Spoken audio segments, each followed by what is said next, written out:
Amazing. Well, good morning, everyone. It is absolutely beautiful, as it always is in Niagara, and it is great to be here today in St. Catharines, the Garden City, joined by my friends and colleagues and friends of the Niagara regions, frankly. Those who know that the Honourable Prabmeet Sarkaria, the Minister of Transportation, and the Honourable Kinga Surma, the Minister of Infrastructure, have come down to the Niagara region so many times, and whenever they come bearing good news for local workers, for families, for commuters, and for the entire region. You know, I'm thankful for their friendship and for their advocacy, and today we're going to be hearing some exciting news from both of these all-star ministers.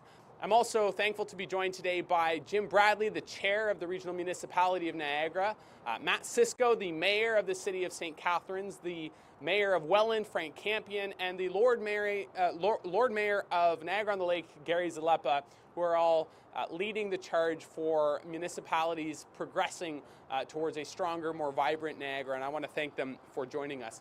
We're standing today at the intersection of two historical transportation corridors that have both carried trade by ship and by truck for decades, the Welland Canal and the QEW.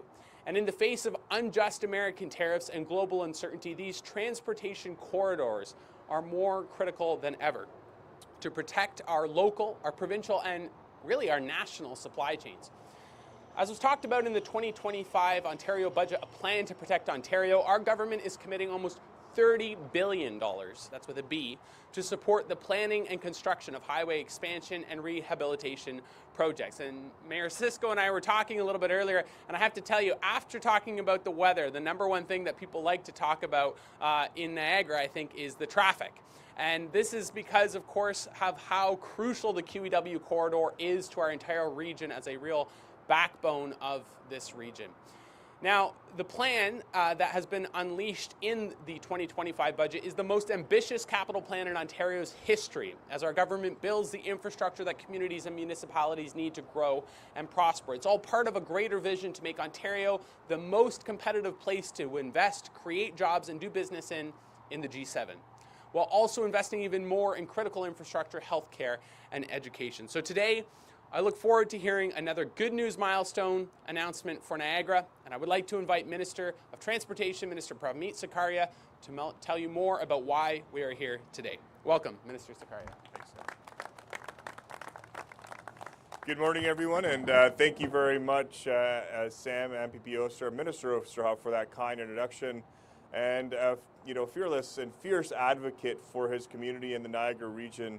Overall, it's always a pleasure to work with you and deliver major infrastructure projects like this as well. Also great to be here with Minister Surma, who I have the pleasure of working with each and every single day on delivering of over $100 billion in transit and transportation infrastructure across the province, whether that's bridges, highways, public transit. It's always an honor to work with her and her team at the Ministry of Infrastructure to deliver on this, but also with the local political leadership that are here as well. Mayor Cisco, Zalepa, Campion, the regional chair Bradley, they have all been huge champions, not only for these projects, but for their communities across the Niagara region, and delivering not only this project that we're going to speak about, but also major infrastructure projects, whether that's hospitals, highways, or transit. And it's been a pleasure to work with all of them. I also want to thank our partners that are here from Skyway Bridging, the consortium who are going to be delivering this project. We appreciate everything that they do, and as partners on this, we have some very, very exciting news to share with you today that will help support this government's plan to fight gridlock and drive economic growth. South of the border, President Trump's tariffs continue to target families and businesses across the province. That is why our government was elected on a mission and a promise to protect Ontario. Right now, it is more important than ever to invest in transportation infrastructure that will allow us to build the most competitive economy in the G7. It's why we're all here today. I'm pleased to announce that tomorrow our government is awarding a contract for the detailed design of the Garden City Skyway Twin Bridge. This contract will include the detailed design of the new Twin Bridge and marks a major milestone in our plan to tackle gridlock create new jobs, and drive economic growth. The Garden City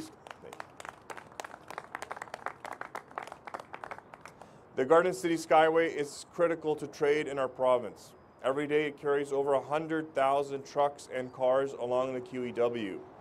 It also connects our province to 3 international bridge crossings and serves as a key link to Canada's top tourist destination, Niagara Falls, which welcomes 12 million visitors per year. Following this project, the existing bridge will be rehabilitated to carry Niagara-bound traffic. The new 4-lane, 2.2-kilometer twin bridge will then open to carry Toronto-bound traffic over the Welland Canal. Twinning the Garden City Skyway isn't just about fighting gridlock. It's an economic lifeline that will power our province into the future. Our government is making strategic investments in critical infrastructure that will support increased trade and create good-paying jobs for Ontario's workers. Over the next decade, we are investing nearly $30 billion on the roads, highways, and bridges across Ontario, and nearly $70 billion on the public transit that will connect communities for generations to come. We can't control President Trump, but we can control the future we build for ourselves. Each year, the Greater Golden Horseshoe sees more than $1 trillion worth of goods transported across its highways. The Garden City Skyway is a key part of this mosaic, especially to the Niagara region, especially as population in the Greater Golden Horseshoe is expected to grow to nearly 15 million in the next quarter century. By increasing capacity on the Garden City Skyway, we're supporting more trade along a critical highway and creating good-paying construction jobs for engineers, heavy equipment operators, and laborers. This is not all we're doing for commuters in the Niagara region. Just a few months ago, we announced that we have officially connected the West Harbour GO station to the main rail line. This means commuters in St. Catharines and Niagara Falls will be able to save up to 15 minutes per round trip on the Lakeshore West line. It's part of our plan to invest in transportation across the province and to protect Ontario. With that, I have the pleasure to passing it over to Minister Surma. Thank you very much. Thank you very much. Good morning, everyone. It's great to be here in beautiful Niagara region. In fact, I think I come here far too often to celebrate this amazing milestone in the Garden City Skyway Bridge Twinning project. We know our province is facing unprecedented challenges and economic uncertainty. The people here in Niagara, close to the U.S. border, are feeling this more than most. That is why, under the leadership of Premier Ford, we have responded with unity, strength, and a focus on protecting and building Ontario. Our 2025 Ontario budget released just last month includes the most ambitious capital plan in Ontario's history, with more than $200 billion to build and expand critical infrastructure across all parts of the province. This includes nearly $30 billion over the next 10 years to support the planning and construction of highway expansion and rehabilitation projects. In addition to projects like the Skyway expansion and other new highways, we are also building more public transit, homes, hospitals, and schools. Pressing forward with these projects is more important than ever, not only because they help serve people for generations to come, but also because they keep workers on the job, create more prosperous communities, and build stronger, more resilient economy for all. Our government also recognizes that in order to protect Ontario, we must also build smarter and faster. Through our recently passed Protect Ontario by Building Faster and Smarter Act, we are speeding up development processes, reducing delays, and bringing down costs so that we can get shovels in the ground sooner for those important projects. Congratulations to everyone involved in expanding the Garden City Skyway. I look forward to seeing the next stage of this important project come to life. Thank you.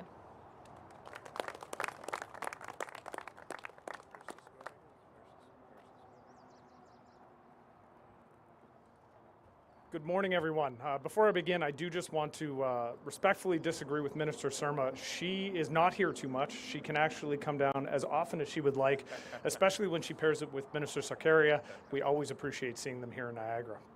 I do want to thank everyone for being here today, and I'd like to begin by acknowledging some of the distinguished guests we have with us. Obviously, Minister Sarkaria and Minister Surma, and of course, our local champion, Minister Sam Oosterhoff. Thank you all for your leadership and your commitment to investing in the future of Niagara. I also want to thank Regional Chair Jim Bradley for joining us, along with Mayors Campion and Lord Mayor Zalepa, and also Deputy Lord Mayor Irwin Weens, who is here, another strong champion for our community. Today marks a very significant milestone for St. Catharines in the Niagara region. The Ministry of Transportation's awarding of the contract for the detailed design of the Garden City Skyway twinning is not just an infrastructure announcement, it's a commitment to a more connected future. As the mayor of the city of St. Catharines, I couldn't be happier to get to this stage in this project. This next phase, which includes the design of the twin bridge, updates to the surrounding roads and ramps, and the utility relocation, sets the stage for a project that will deliver real, lasting benefits to our city and our province. The Garden City Skyway twinning project is a transformative investment in the future of St. Catharines and Niagara. It's going to strengthen our local economy, it will improve our traffic flow, it'll create more reliable connections for residents and businesses alike. This project also means real, immediate benefits for local workers and contractors, creating good paying jobs and supporting families throughout our community. And its impact goes far beyond our city. This corridor, as has been said, is a vital artery for the movement of goods across the Greater Golden Horseshoe and Ontario. Enhancing it means unlocking new economic potential for the entire region. For decades, the Garden City Skyway has connected people, goods, and communities across the province. With this expansion, we are investing not only in concrete and steel, but in opportunity, resilience, and growth. So on behalf of the City of St. Catharines, I want to thank the provincial partners for their ongoing commitment to our shared future. We look forward to continuing this important work together for the benefit of our city, our region, and all Ontarians. Thank you.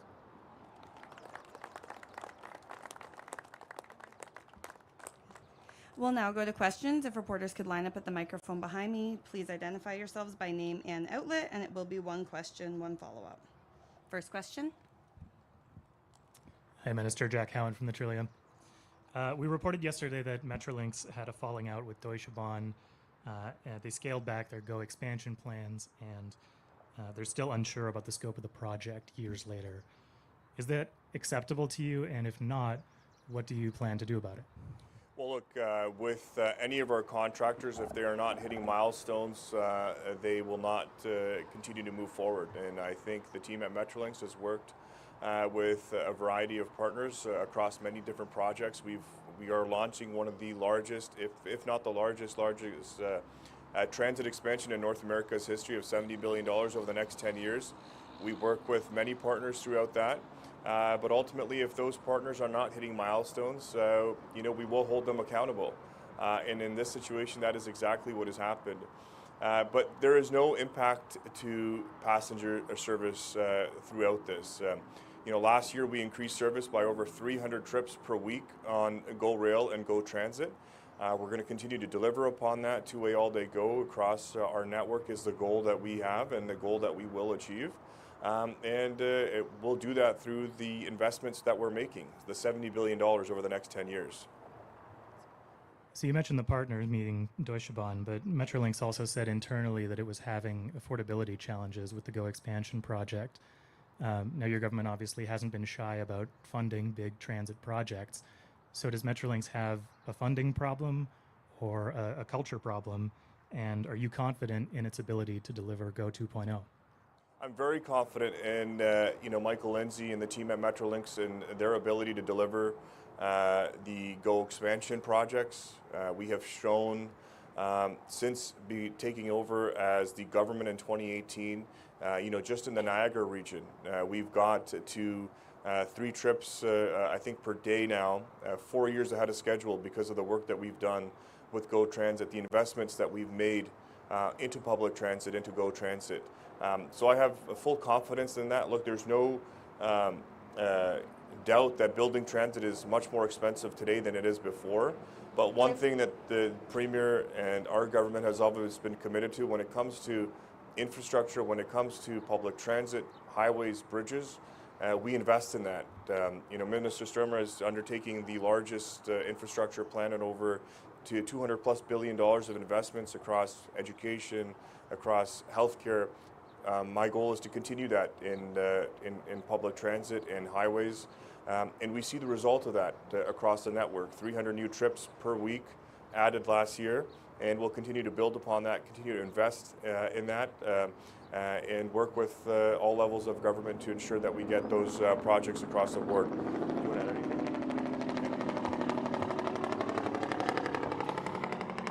Yeah, I will add to Prab's comments. You know, construction is a difficult thing, and one has to keep in mind that on the GO rail system, not only do we have to keep operations running while we expand service, which is a very, very complicated thing to do on heavy rail. That being said, Minister Sarkaria and Michael Lindsay, the new CEO of Metrolinx, know how important regional rail is. In fact, the Premier mentioned it and has spoken to the Prime Minister about how important regional rail is to growth in the Greater Toronto-Hamilton area. And so we will continue to work with our partners, with municipalities, with our contractors, with our proponents and the federal government to make sure that we get there two-way all-day GO.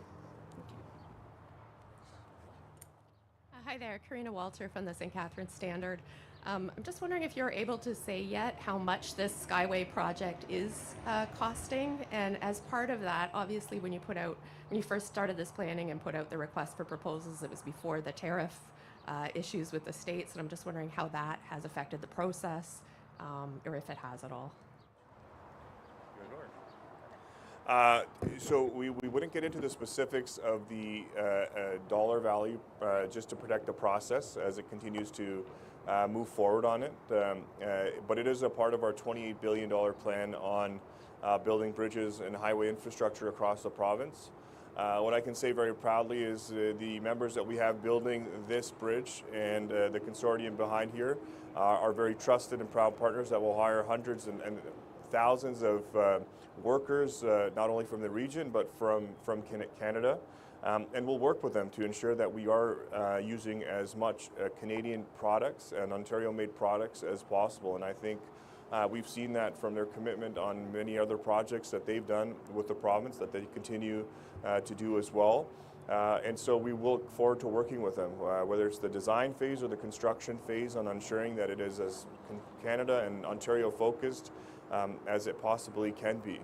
And when we have projects like this that are generational, we expect there to be a lot of positive spin-offs in the local economy as well to many of the individuals that live in the area, that use these networks to commute.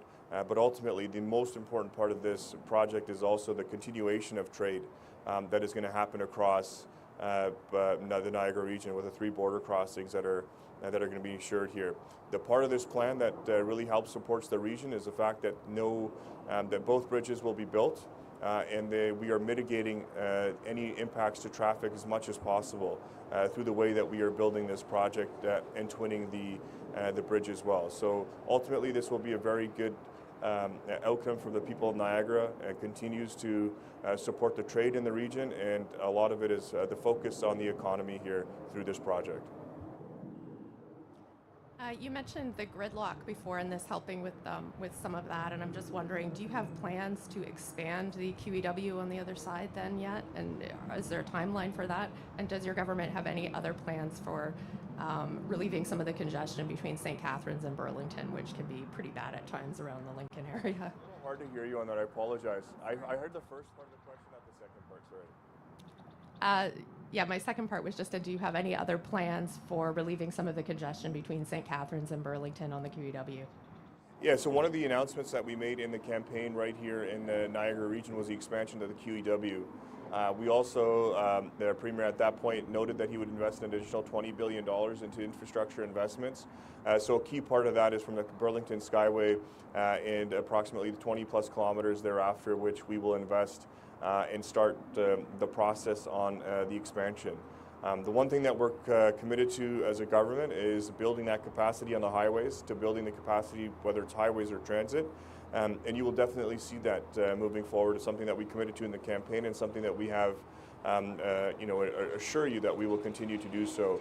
We recognize the growth that is happening in this area. That is why we are getting ahead on this bridge as well, to ensure that we're mitigating any sort of factors that, with respect to more congestion that will be caused by just simply resurfacing it and ensuring that it is able to continue for the future. And that is why we are using the twinning aspect of the bridge, but also ultimately looking at the entirety of the QEW to see how we can continue to manage additional capacity on that, while also expanding our GO Rail options to the region as well. That concludes today's press conference. Thank you.